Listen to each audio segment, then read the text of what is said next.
Welcome back to another episode of True Crime Untold Cases. I'm your host, Harper Quinn, and today we're diving into the mysterious death of Debbie Wolfe.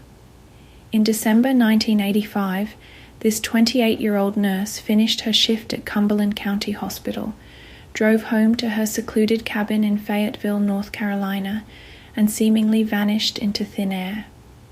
6 days later, her body was found in a pond on her property, still wearing her nurse's uniform. The official ruling? Accidental drowning.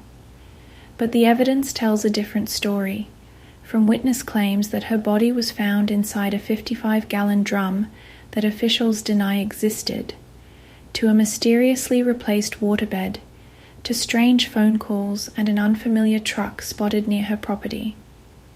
What really happened to Debbie Wolfe after that cold December evening? Let's examine the troubling inconsistencies of this case that has haunted a small town for decades.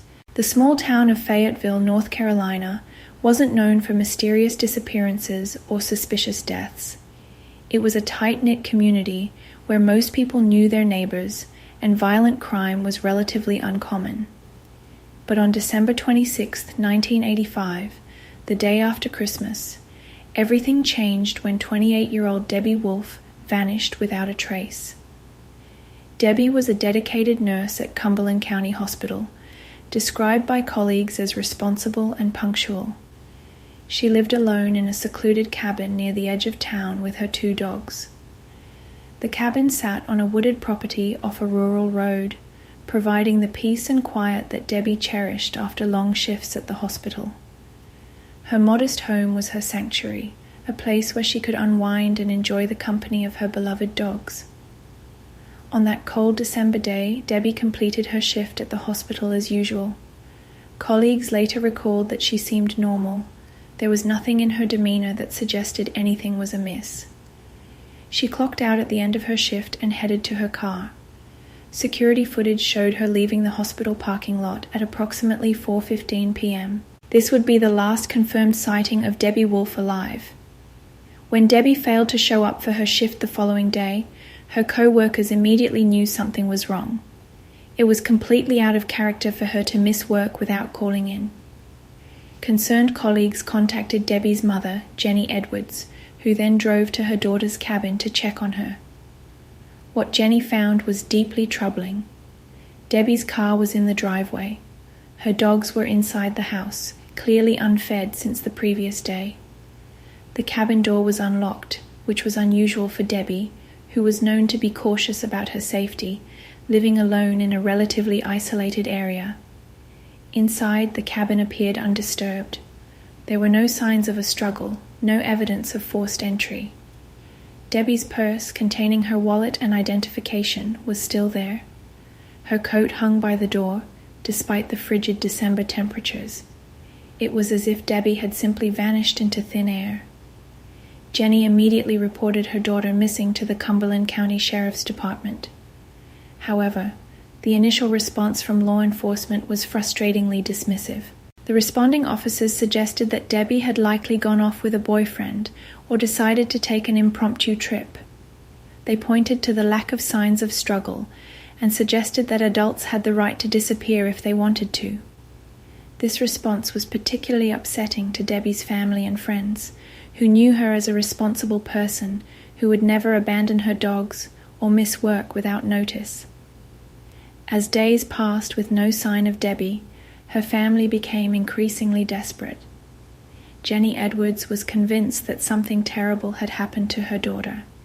She organized search parties, distributed flyers, and repeatedly urged the sheriff's department to take the case more seriously.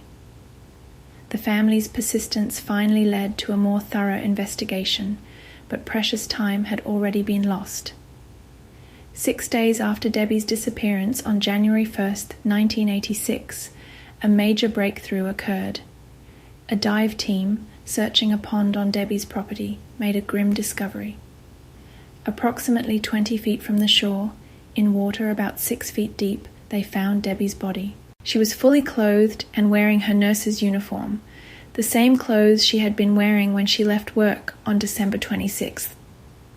But here's where the case takes a bizarre turn. According to some accounts, including statements from Debbie's mother, the body was found inside a 55-gallon drum in the pond. However, the official police report made no mention of any drum. This discrepancy would become a major point of contention in the case and fuel conspiracy theories for years to come. The autopsy report concluded that Debbie had drowned. There were no signs of trauma on her body, no evidence of sexual assault, and toxicology reports showed no drugs or alcohol in her system. Based on these findings, the Cumberland County Sheriff's Department quickly ruled the death an accident. They theorized that Debbie had somehow fallen into the pond and drowned, despite being a capable swimmer. Debbie's family vehemently rejected this conclusion. They pointed to several troubling inconsistencies that suggested foul play. First, there was the matter of Debbie's appearance when she was found. According to her mother, Debbie's hair was neatly combed, her makeup was intact, and her nurse's uniform was clean and unwrinkled, hardly the appearance of someone who had been submerged in pond water for nearly a week. Then there was the question of how Debbie ended up in the pond in the first place. The pond was not on a direct path from her car to the cabin. Why would she have gone near it, especially in the dark, after a long shift at work? Furthermore, the weather had been extremely cold, with temperatures well below freezing. The pond had a layer of ice around its edges. It seemed implausible that Debbie would have voluntarily gone near the water in such conditions. Perhaps most puzzling was the state of Debbie's cabin. When Jenny first checked the property, she noted that things seemed slightly off. Some furniture appeared to have been rearranged, and certain items were missing. Most notably, a waterbed that Debbie had recently purchased was nowhere to be found. In its place was an ordinary bed with a regular mattress. When Jenny pointed this out to investigators, they dismissed her observations, suggesting she was mistaken about the type of bed her daughter owned. Adding to the family's suspicions was information about Debbie's work environment. In the weeks leading up to her death, Debbie had mentioned to her mother that she was being harassed by a male orderly at the hospital. According to Jenny, Debbie had complained about this individual's unwanted attention and had even considered reporting him to hospital administration. The family provided this information to the sheriff's department, but it's unclear how thoroughly this lead was investigated. The case became even more complicated when private investigators, hired by the family, began to uncover additional inconsistencies. They interviewed hospital staff who confirmed Debbie's complaints about harassment. They also spoke with neighbors who reported seeing an unfamiliar vehicle near Debbie's property around the time of her disappearance. One neighbor claimed to have heard a scream on the evening of December 26th, though they hadn't reported it at the time, thinking it might have been an animal. The private investigators also questioned the thoroughness of the official search of the pond. According to their findings, the initial search by law enforcement had been cursory at best. It was only after the family insisted on a more comprehensive search that Debbie's body was found. This raised questions about whether evidence might have been overlooked or, more troublingly, deliberately ignored.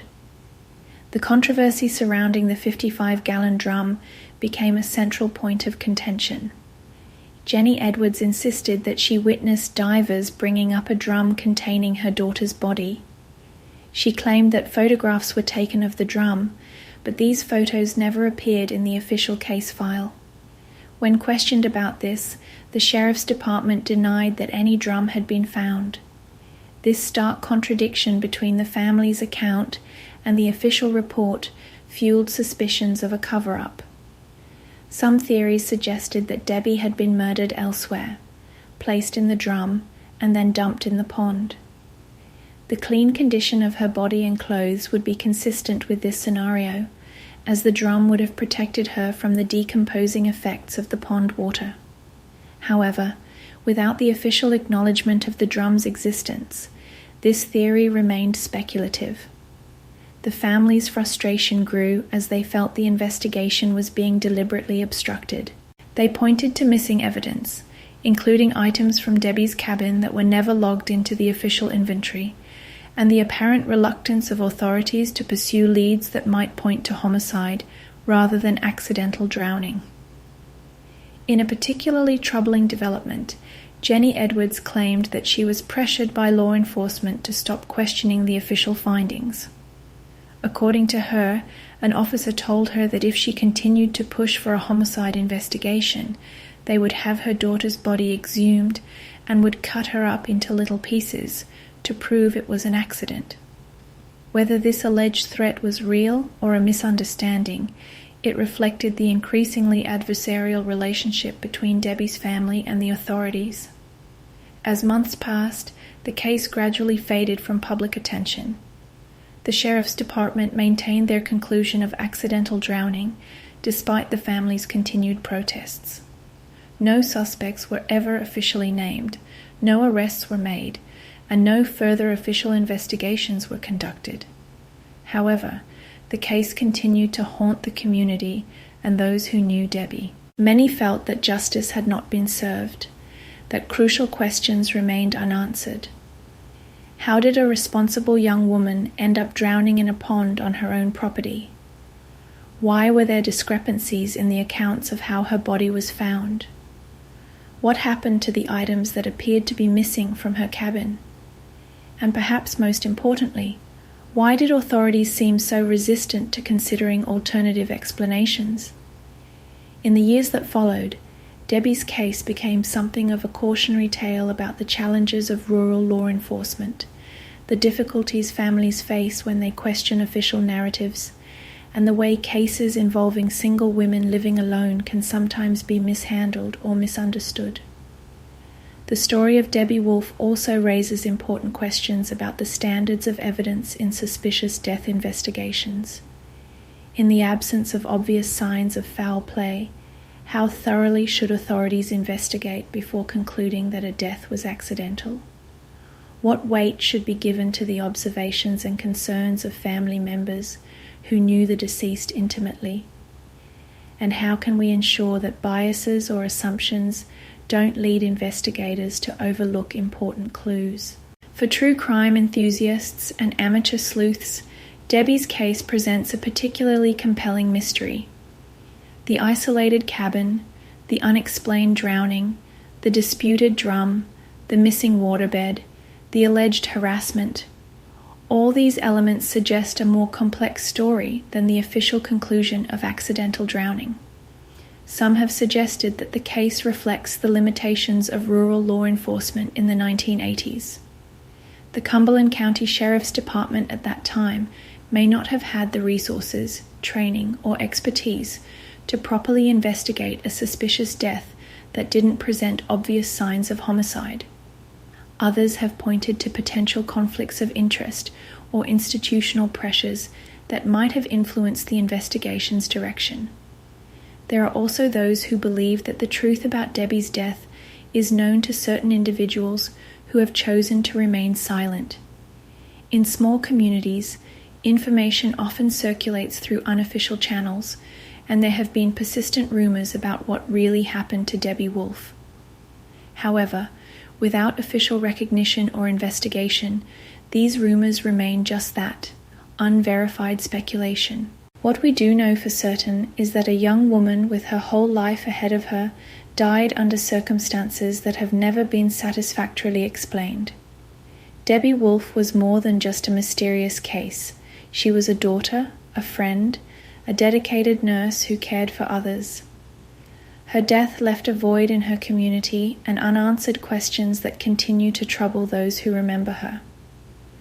The passage of time has complicated efforts to uncover the truth. Witnesses have died or moved away, memories have faded, and physical evidence, if it ever existed, has likely been lost or destroyed. The official files on the case have been archived, and new generations of law enforcement officers have taken the place of those who originally investigated Debbie's death. Yet the fundamental questions remain. Was Debbie Wolfe the victim of a tragic accident, as officially concluded? Or was she murdered, with her body deliberately placed in the pond to conceal the crime? If it was murder, who would have wanted to harm a well-liked nurse with no known enemies? And why has the truth, whatever it may be, been so difficult to establish? For Jenny Edwards, who passed away still believing that her daughter was murdered, these questions were never academic. They represented a profound injustice, a failure of the system that was supposed to protect her daughter and seek justice for her death. Jenny spent years advocating for a reopening of the case, collecting evidence, and trying to keep Debbie's story alive in public memory. The legacy of Debbie Wolfe's case extends beyond the personal tragedy of one family. It serves as a reminder of the limitations of official investigations, the importance of persistence in seeking truth, and the way that unresolved deaths can leave lasting wounds in communities. It also highlights the vulnerability of women living alone and the critical importance of taking threats and harassment seriously. In more recent years, advances in forensic science have led to the resolution of many cold cases from the 1980s. DNA analysis, improved underwater recovery techniques, and more sophisticated approaches to crime scene investigation have helped solve mysteries that once seemed impenetrable. However, in Debbie's case, the opportunity to apply these techniques may have been lost due to the initial classification of her death as accidental and the apparent mishandling of potential evidence. The story of Debbie Wolfe also resonates with broader patterns in how certain deaths are investigated. Studies have shown that deaths of women, particularly those living alone or in isolated areas, are sometimes subject to less rigorous investigation than others. Assumptions about women's behavior or relationships can influence how evidence is interpreted, potentially leading investigators away from considering foul play even when circumstances suggest it. There's also the troubling possibility that Debbie's death might have been connected to her workplace. Healthcare settings can sometimes become environments where power dynamics create vulnerability, especially for female staff.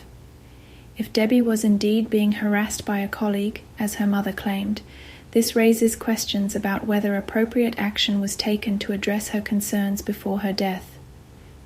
The pond itself presents another layer of mystery. Located on Debbie's property, it was not particularly large or deep.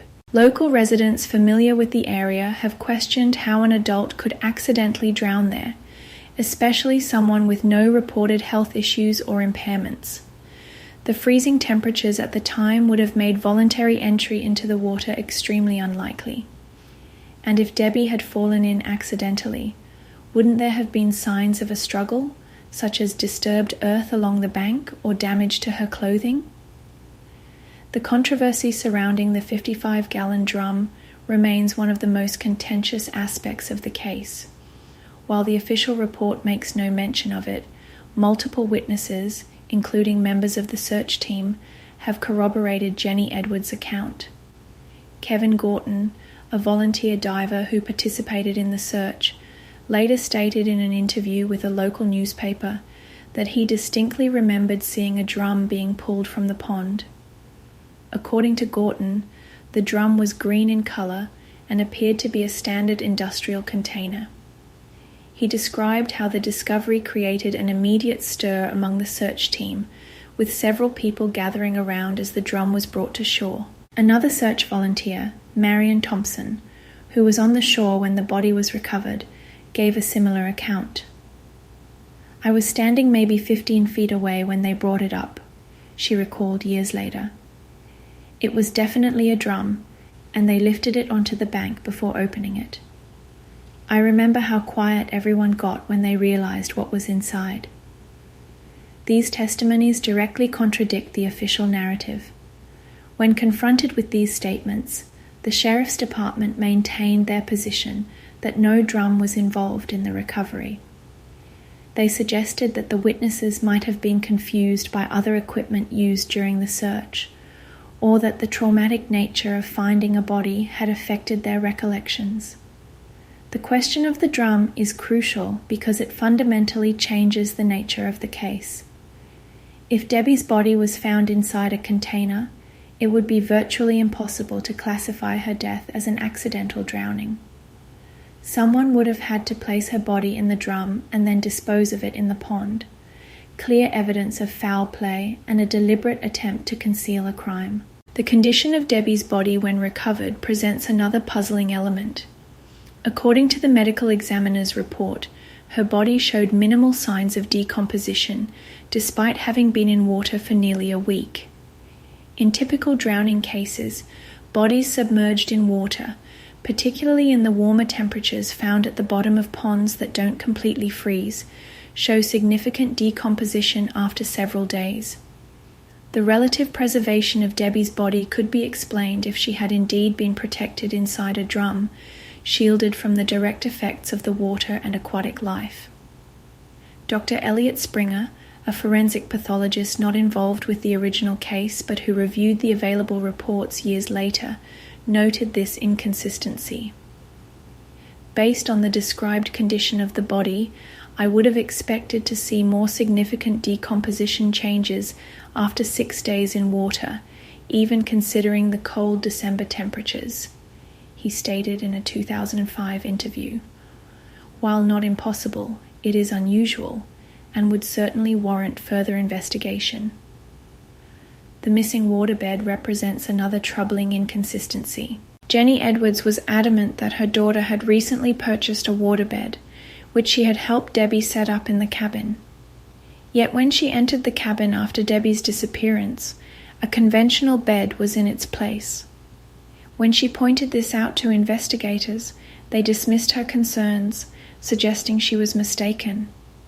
However, receipts later found among Debbie's belongings confirmed the purchase of a waterbed just 2 months before her death. Additionally, 3 friends of Debbie's provided statements confirming they had seen the waterbed in her cabin. One friend, Sarah Miller, had even stayed overnight at the cabin in early December and specifically remembered the waterbed because she had commented on how comfortable it was. The disappearance of a large item like a waterbed strongly suggests that someone had been in the cabin between the time Debbie was last seen alive and when her mother checked the property. This unknown person had not only removed the waterbed, but had replaced it with a conventional bed, an action that would have required significant time and effort, not to mention a vehicle large enough to transport a waterbed.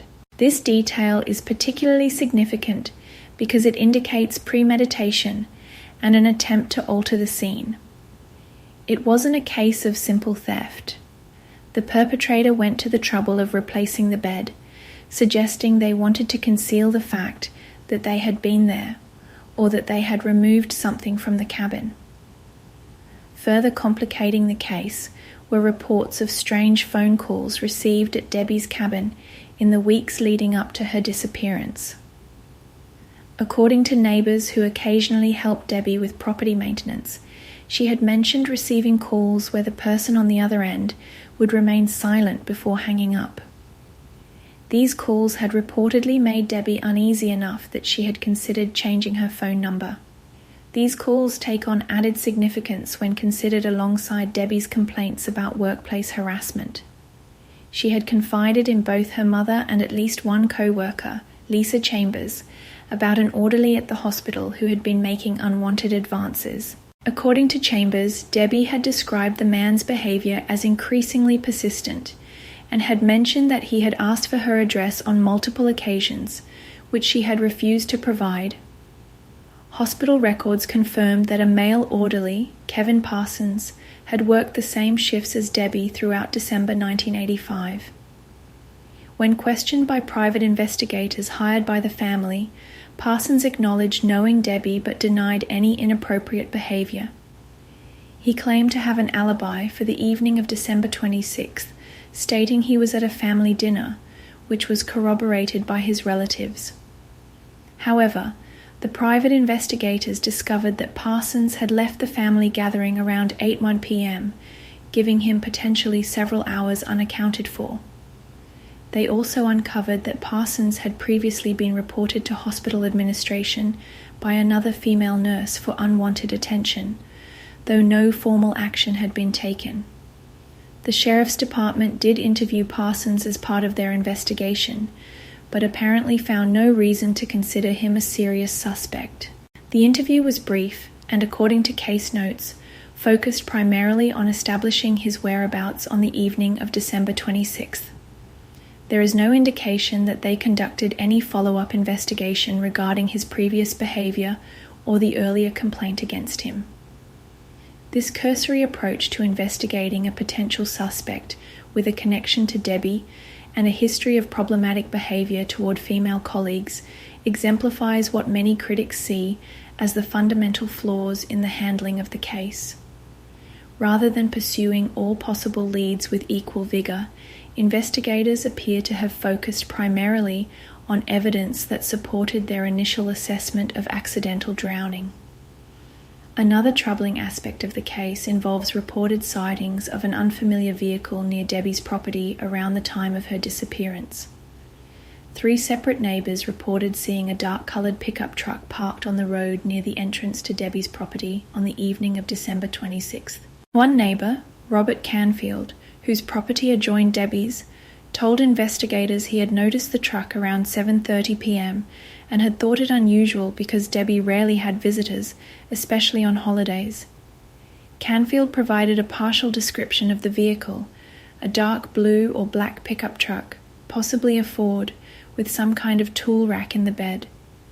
He couldn't see the license plate or identify the driver. When he left his house around 9 p.m. to visit family, the truck was still there.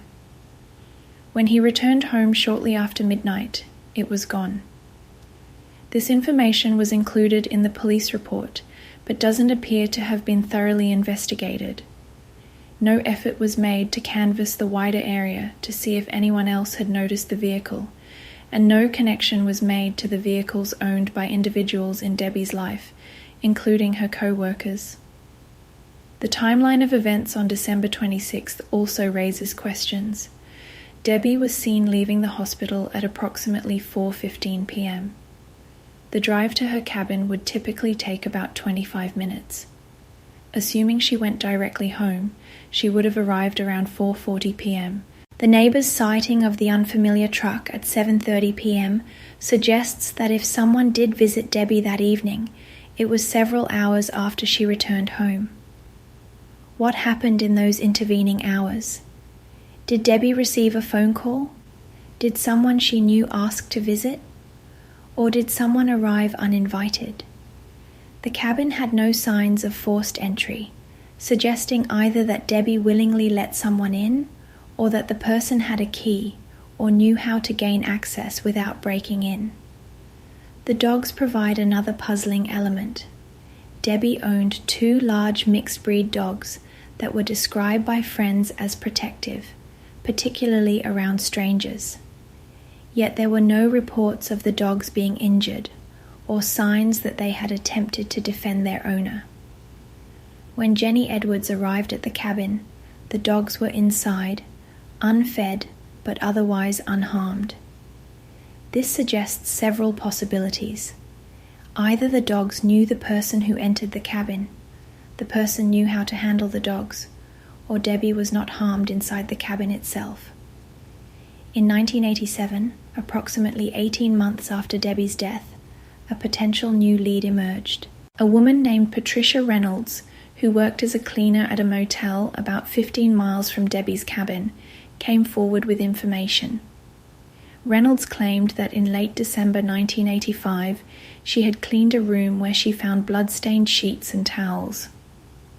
What caught her attention was a hospital ID badge she found under the bed, which she said bore the name D. Wolfe and had a photo of a woman. Reynolds stated that she had turned the ID badge over to the motel manager and had reported the blood-stained items. However, when private investigators attempted to follow up on this lead, they hit a dead end. The motel had changed ownership. The former manager denied any knowledge of the incident, and there was no record of the ID badge or any report about blood-stained items. The sheriff's department dismissed Reynolds' account, suggesting she had either confused the dates or had fabricated the story after learning about the Wolfe case from media coverage. However, Reynolds insisted she remembered the incident clearly because it had occurred during the holiday season when the motel was unusually busy, and she had been concerned enough about the blood to mention it specifically to her supervisor. While this lead remains unverified, it adds another layer to the case. If Reynolds' account is accurate, it suggests that someone connected to Debbie's death may have stayed at the motel, potentially with Debbie herself, or at least with her ID badge. The blood-stained items could indicate that violence occurred in the motel room rather than at Debbie's cabin, which would explain the lack of signs of struggle at her home. The handling of physical evidence in the case has also drawn criticism. According to reports from the private investigators, several items collected from Debbie's cabin and the pond area were never officially logged into evidence. These included soil samples from around the pond, Debbie's bed sheets, and a set of partial footprints found near the pond's edge. Furthermore, the clothes Debbie was wearing when found were returned to her family after the autopsy rather than being preserved as evidence. This unusual procedure meant that any potential trace evidence on the clothing, fibers, hairs, or other materials that might have linked to a suspect, was lost. When questioned about this decision, officials stated that since the death had been ruled accidental, there was no reason to retain the clothing as evidence. The autopsy itself has been a source of controversy. Conducted by the county medical examiner, Dr. Harold Rayner, the examination concluded that Debbie had died by drowning. The report noted water in her lungs consistent with drowning and no obvious signs of trauma that would indicate another cause of death. However, Dr. Rayner later admitted in a deposition related to a civil suit filed by the family that he had been pressured to complete the autopsy quickly due to a backlog of cases. He acknowledged that certain additional tests that might have been useful were not conducted, including detailed toxicology screening, that could have detected sedatives or other substances that might not have shown up in the standard panel. When asked specifically about whether Debbie's death could have been staged to look like a drowning, Dr. Rayner conceded that he could not rule out the possibility that she had been killed by other means and then placed in the water. He noted that certain methods of asphyxiation might leave minimal or no visible marks, particularly after submersion in water for several days. This admission is significant because it undermines the certainty of the official conclusion of accidental drowning. If the medical examiner himself acknowledged that he could not definitively rule out homicide, why did the sheriff's department so quickly and firmly embrace the accident theory? In 1990, 5 years after Debbie's death, her family made a formal request to the North Carolina State Bureau of Investigation, SBI, to review the case. The SBI conducted a limited review of the case files but did not reopen the investigation, citing insufficient evidence to contradict the original finding of accidental death. They did, however, note several procedural irregularities in how the case was handled, including the failure to properly document the scene and the premature return of physical evidence to the family. The family's frustration with official channels led them to pursue other avenues. They consulted with forensic experts, conducted their own interviews with witnesses, and eventually compiled an extensive dossier of information that they believed pointed to murder rather than accident. This material was presented to various law enforcement agencies and prosecutors over the years, but never resulted in an official reopening of the case. One particularly compelling piece of evidence uncovered by the family involved Debbie's phone records. These records, obtained through legal channels years after her death, showed that a call had been made from Debbie's cabin phone at 8:12 p.m. on December 26th, hours after she would have returned home and shortly after the neighbor reported seeing the unfamiliar truck. The call lasted less than a minute and was made to a number that belonged to the hospital where Debbie worked. When this information was brought to the attention of investigators, They suggested that Debbie herself might have made the call, perhaps to check her work schedule or speak with a colleague. However, the family pointed out that by 8:12 p.m., based on the official theory, Debbie would already have somehow ended up in the pond. If she didn't make the call, who did? And why would they call the hospital? This phone call supports the theory that someone else was in Debbie's cabin that evening, someone who possibly had a connection to the hospital. It's a small detail, but one that adds to the weight of circumstantial evidence, suggesting that the official narrative is incomplete at best and deliberately misleading at worst. The case of Debbie Wolfe exemplifies how difficult it can be to challenge official conclusions once they've been established. Despite the numerous inconsistencies and unanswered questions, the classification of her death as accidental has remained unchanged in official records. This has prevented the allocation of resources that might have helped resolve the case, and has left her family in a painful limbo of unresolved grief and unanswered questions. It also raises important questions about accountability in death investigations. When crucial evidence is mishandled or ignored, when witness testimonies are dismissed without proper follow-up, and when obvious leads are not pursued, who is responsible? Is it simply a matter of limited resources and overworked officials? Or are there sometimes more troubling reasons for these investigative failures? Some have suggested that small-town politics may have played a role in the handling of Debbie's case. In close-knit communities, personal connections and institutional loyalties can sometimes influence how cases are investigated. If, for example, a potential suspect had connections to local officials or institutions, there might have been reluctance to pursue certain lines of inquiry. Others have pointed to the time period as a factor. In the mid-1980s, forensic techniques were less advanced, and there was less awareness of how crime scenes should be preserved and documented. The standards for evidence collection and witness interviewing were not as rigorous as they would become in later decades.